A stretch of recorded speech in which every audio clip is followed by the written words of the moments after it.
परमपिता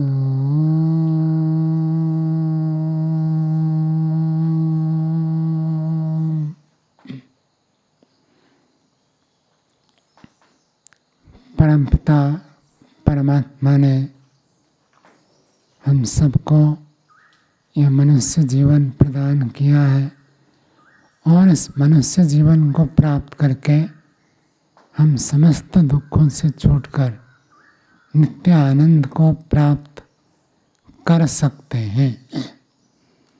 यदि व्यक्ति इच्छा करे तो सारे दुखों से छूट सकता है। ये विद्या, ये कला ऋषियों ने हमको बताई है। प्रभु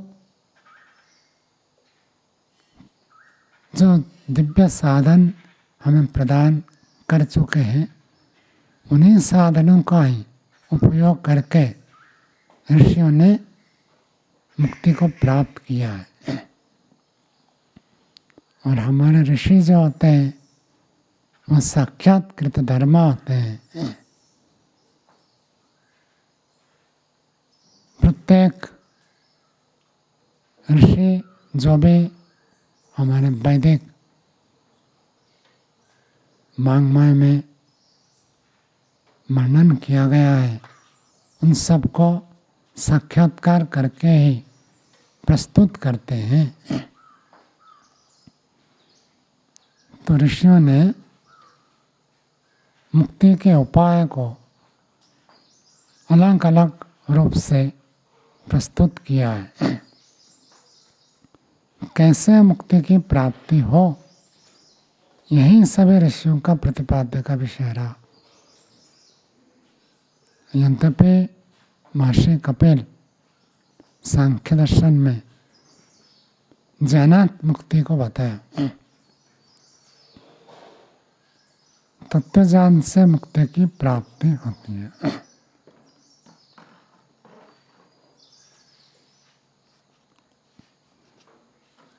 तत्व ज्ञान को मुक्ति का साधन बताया।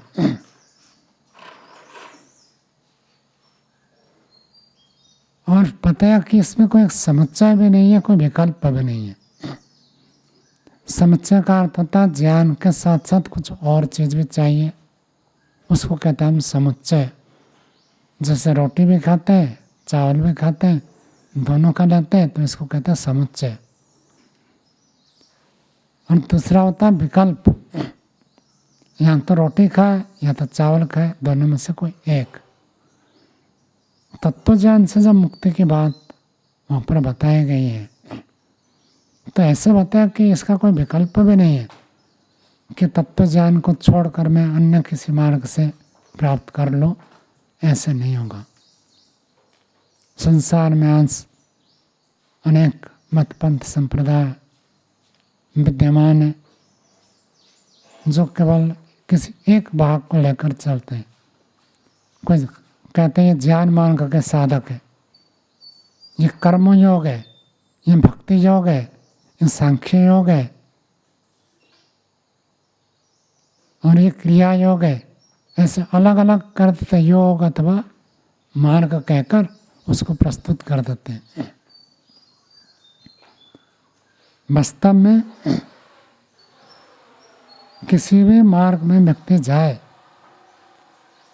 अंत में तत्व ज्ञान को प्राप्त करना आवश्यक है।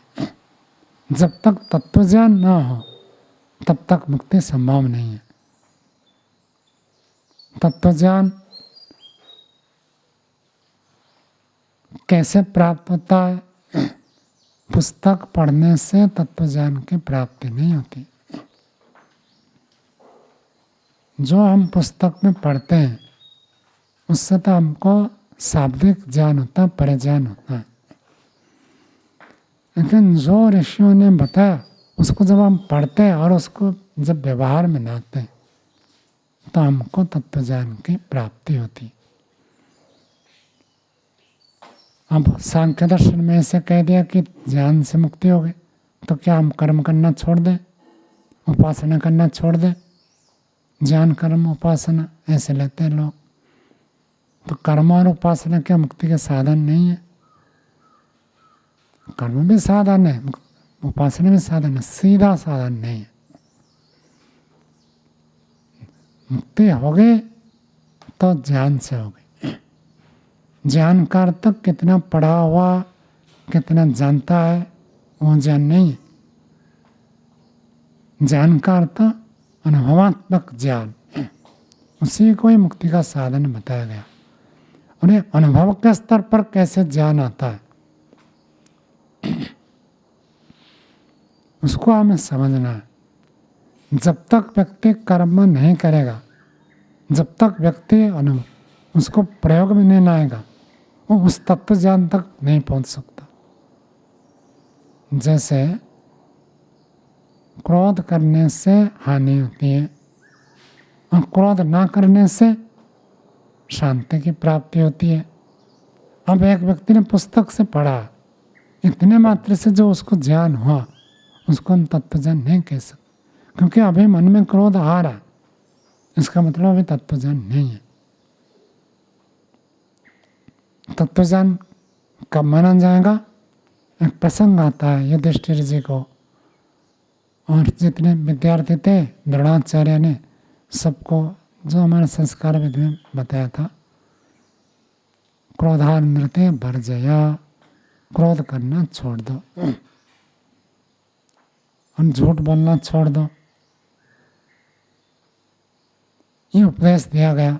तो द्रोण जी ने सबको भेज दिया और कहा इसको याद करके आना, कल सुनाना। कल सुनाना है आपको। क्या सुनाना है? क्रोधानृते वर्जया। क्रोध का अर्थ होता है द्वेष, अथवा जिसको हम कहते हैं दूसरे के प्रति हानि पहुंचाने की जो इच्छा है, भावना है, उसको क्रोध कहते हैं। वो वाणी से भी हो सकता है, शरीर से भी हो सकता है, मन से भी हो सकता है। हम सब विद्यार्थी याद करके आ गए, झटाझट अगले दिन सुना दिए। युधिष्ठिर जी ने कहा मुझे याद नहीं हुआ। तो आचार्य लोग तो पहले दिन कुछ दंड नहीं देते, तो कहा ठीक है, आज याद नहीं हुआ, कल याद करके आ जाना। फिर कल आए, फिर कल भी कहा वो याद नहीं हुआ, फिर अगले दिन कहा याद नहीं हुआ। चौथे दिन फिर आचार्य द्रोण ने बहुत डांट लगाई, क्या एक छोटा सा वाक्य तुम्हें याद नहीं होता? 4 दिन हो गए, आपको एक छोटा सा वाक्य याद नहीं हो रहा? ऐसे ऐसे बहुत कठोर बोलने लगे,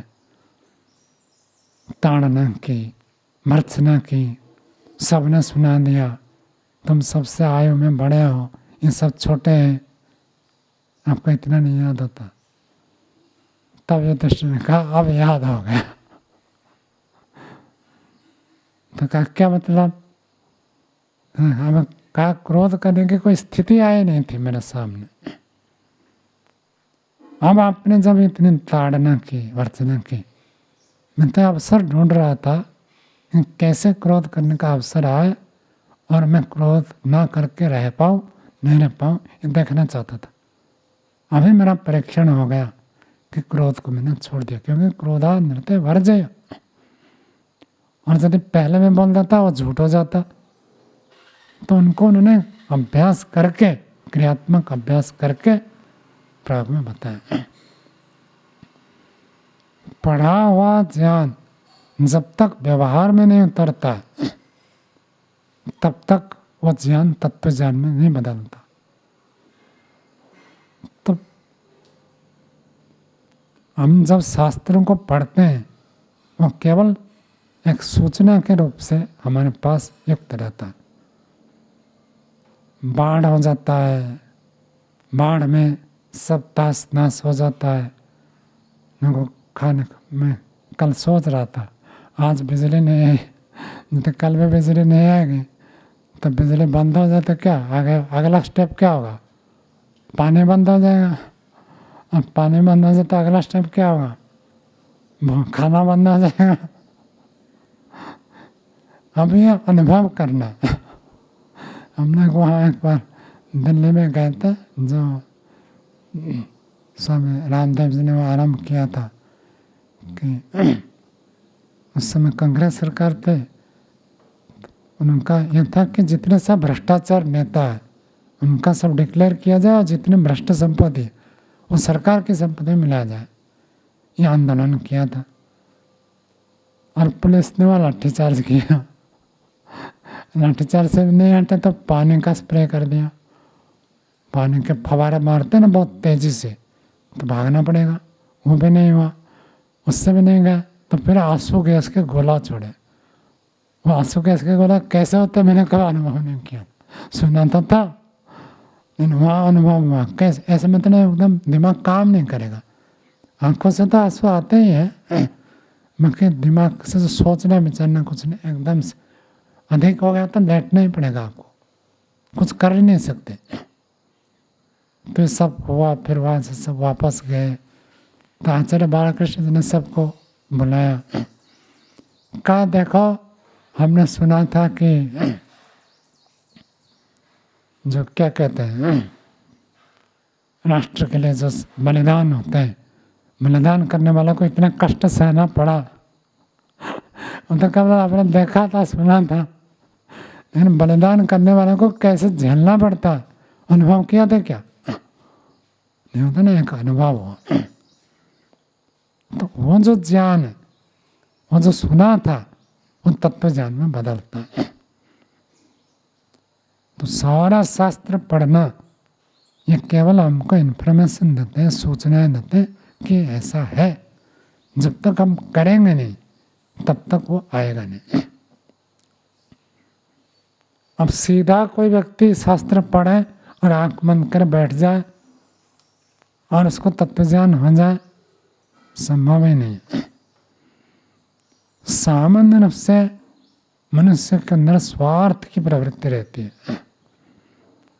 और स्वार्थ तो स्वार्थ है जिसके पूर्व जन्म के संस्कार नहीं है। औसतन व्यक्ति के अंदर दूसरों से भी हटाकर अपने भोग की इच्छा रहती है। घर में भी छोटे बच्चों को देखो, 2-4 बच्चे हैं तो हर बच्चा चाहेगा मुझे मिल जाए, कोई अपवाद में मिल सकता कि मैं ना खाऊं दूसरों को मिल जाए। इन छोटे बच्चे होते हैं, ये प्रवृत्ति होती है, और उसको जो चॉकलेट दे देगा उसके प्रति उसका राग हो जाता है। ये स्वाभाविक प्रवृत्ति है, ये स्वार्थ की वृत्ति रहती है सामान्य रूप से सबके अंदर, मनुष्य के अंदर। इसे स्वार्थ को छोड़ने के लिए उसको फिर गृहस्थ में भेजते, केवल अपने लिए नहीं, अब मैं के साथ दूसरे को जोड़ो। इसलिए तो मास्टर ने कहा जो संसार का उपकार करना चाहे वो आजीवन विवाह ना करे। यदि उपकार करना ही प्रयोजन हो गया तब उसके लिए और स्वार्थ भाव को छोड़ने के लिए गृहस्थ में जाकर प्रैक्टिकल करने की जरूरत नहीं है। उसकी भाव ही ऐसे हो गया। तो सबसे पहले तो हमको शाब्दिक स्तर पर ज्ञान प्राप्त करना होता है और उसके बाद कर्म करना होता है। कर्म कर तो फिर फल मिलता है, उस फल को भोग का नाम है उपासना। तो ऋषि ने तो कह दिया अहिंसा प्रतिष्ठाएं तत्सन्निधो वैरत्यागा।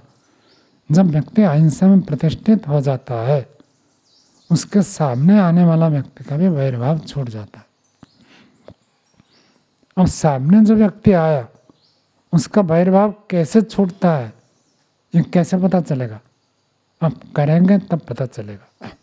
इसको जब क्रियात्मक रूप से हम अनुष्ठान करते हैं, कोई आपको गाली देता है, कोई अपमानित करता है, कोई निंदित करता है, कोई अंडर एस्टिमेट करता है, अथवा कोई आपके दोषों को ही बताता है, गुणों को नहीं बताता, उस स्थिति में आपके अंदर क्या भावना होती है? तो व्यास जी ने वहाँ पर बताया कि मन से भी जब वितर्क बंद हो जाए तब सिद्धि मिलती है। अब ऐसे करने वाला व्यक्ति के प्रति आपके अंदर क्या भावना होती है ये हमको प्रयोग करना पड़ता है। ऐसे एक एक विषय को जो जो शास्त्र में बताया उसको जब कर्म में हम प्रयोग करते हैं वो एक अलग ज्ञान होगा। पंखा कैसे लगता है, कैसे चलता है, कैसे फिटिंग होता है, सुनने से एक अलग है। अब फिटिंग किया ना आपने तो पता चल गया, एक बार में हो गया कि कई बार करना पड़ा। तो अब पंखा तो चलो आपने केवल ऊपर से नट बोल्ट खोल के लगा दिया, आप पंखे को पूरा खोल दो तो हो सकता है आपसे फिटिंग भी ना हो। और नया व्यक्ति जब फिटिंग करता है गड़बड़ा हो जाता है और किस उल्टा पुल्टा हो जाता है। ऐसे भोजन बनाना एकल पुस्तक से पढ़ लिया शब्द का ज्ञान हो गया, इन करने से जो कर्म करते एक अलग अनुभव होता है। तो इसलिए बिना कर्म किए, कर्म करने से ही चित्त के जो प्रवृत्ति है, मलिनता है, वो दूर होती है। जब तक हम निस्वार्थ भाव से परोपकार नहीं करते, सेवा कार्य का इसलिए विधान किया जाता क्योंकि कुछ प्रवृत्ति बने। जब हम करते हैं तब एक अलग ज्ञान होता है।